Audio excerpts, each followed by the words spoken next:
Hello Turkish learner, welcome to Turkish for Beginners and Travelers Lesson 4 Course 1. I am your teacher and I am very happy to virtually see you here again with me today. So let's start our lesson 4. So today's lesson is all about months. It's a quick and short video. Ocak, Şubat, Mart,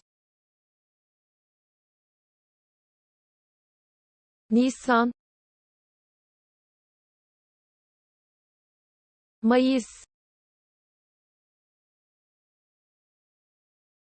Haziran, Temmuz,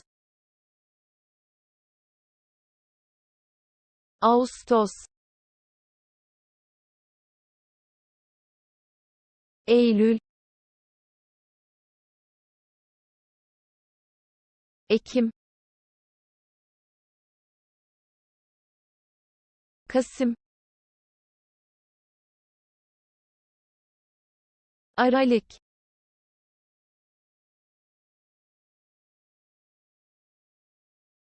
I hope you like this lesson. Please subscribe, like and share our YouTube channel, and also share your opinion about this course in the comment section.